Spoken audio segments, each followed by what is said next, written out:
क्या होता है बच्चों? Body centred cubic unit cell, अंतः घनी एकक कोशिका। बॉडी के बारे में आप जानते हैं, एक ऐसा क्यूबिक यूनिट सेल जिसमें एटम कॉर्नर पर तो अरेंजमेंट होंगे ही, बट कॉर्नर के साथ साथ एटम एक बॉडी के अंदर भी उपस्थित होगा। राइट, ये बच्चों हमने क्या बनाया? ये क्यूब बनाया। अभी आप जैसे ही एटम अरेंजमेंट करेंगे तो आपको पता चल जाएगा कि ये क्या है, फेस है या फिर बॉडी है। राइट, चलिए फर्स्ट ऑफ ऑल हमने किया क्या? एटम सभी कॉर्नर पर एक एक अरेंजमेंट किया। कॉर्नर के साथ साथ एक हमने क्या किया? एटम बॉडी के अंदर डाल दिया। राइट, एक एटम हमने क्या किया? बॉडी के अंदर डाल दिया। अब इनमें हमें क्या करना है? इस लेंथ और एटम के मध्य का रिलेशन निकालना है।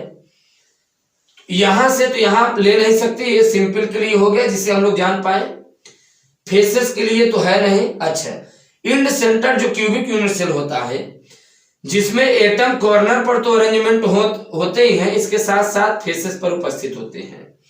तो अगर इसकी बात करें तो ये आपके बुक में नहीं दिया गया है।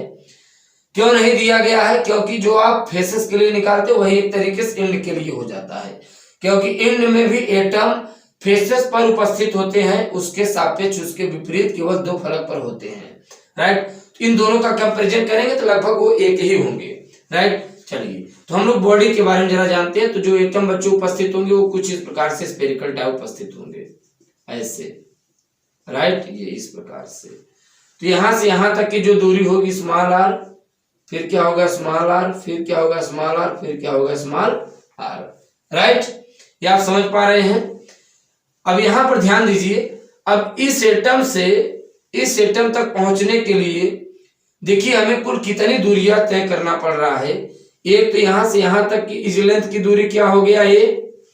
दूसरा यहां से यहां तक की जो दूरी हो गया ए। तीसरा यहां से यहां तक की जो दूरी हो गया स्मॉल ए। राइट, यानी कुल कितनी दूरियां तय करना पड़ा? ए plus A plus A. Pythagoras theorem लगा के हल करिए इसे। जब पाइथागोरस थ्योरम लगाएंगे तो वही A square plus B square equal to C square.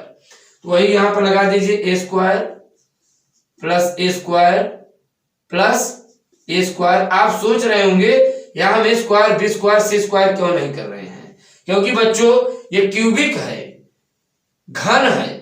घन के लिए ए बी और सी तीनों क्या होते हैं? सेम होते हैं। अगर सेम नहीं तो क्यूब घन नहीं बनेगा। राइट, ये हो जाएगा 4r का होल स्क्वायर। राइट, ये हो जाएगा 3a square equal to 16r square. Right, A square बराबर हो जाएगा ए स्क्वायर इक्वल टू हो जाएगा बच्चों 16 डिवाइड बाई 3r स्क्वायर, और ये हो जाएगा R square equal to 3a square upon 16। तो ये हो जाएगा R equal to a root 3 upon 4। Right, ये रहा आर और is length of a body centred cubic unit मध्य का रिलेशन। यहां पर हमने किया क्या था? एक हमने क्यूब लिया, क्यूब में सभी कॉर्नर पर एटम अरेंजमेंट किया। कॉर्नर पे जब हम अरेंजमेंट एटम करते हैं तो हमें सिंपल क्यूबिक यूनिट सेल की बात याद आती है, बट हमें जानना है body centred cubic unit cell के बारे में। तो हमने क्या किया? एक एटम बॉडी के अंदर डाल दिया। राइट, तो बीच में आके अटक जाएगा, बीच में आके यहाँ पर क्या होगा बच्चों? रुक जाएगा। फिर हमने क्या किया? एटम को बनाया। एटम कैसा होगा? स्फेरिकल टाइप होगा। यहां से यहां तक की दूरी जो होगा स्मॉल आर होगा। ये रेडियस स्मॉल आर है, यहां से यहां तक का जो रेडियस है स्मॉल आर, यहां से यहां तक का जो रेडियस है स्मॉल आर, फिर स्मॉल आर। कुल कितने आर हुए? 4r हुए। अब यहां से यहां तक इस एटम की जब दूरी तय करना है A plus A plus A square plus A square plus A square equal to 4r का होल स्क्वायर। इसके बाद हमने पाइथागोरस थ्योरम लगा के इसे हल किया। क्या रिलेशन है? r equal to a root 3 upon 4। Right, तो इस प्रकार से हम लोग इस वीडियो लेक्चर में जान पाए simple cubic unit cell, face centred cubic unit cell, body centred cubic unit cell के बारे में। और इस पूरे चैप्टर में जो रेडियस और इस लेंथ के मध्य का जो रिलेशन बताता है वो केवल यही रिलेशन बताता है सिंपल, बॉडी और फेस। सिंपल बॉडी और फेस। सॉलिड स्टेट आप देखते हैं केवल रेडियस ऑफ एटम और इज लेंथ ऑफ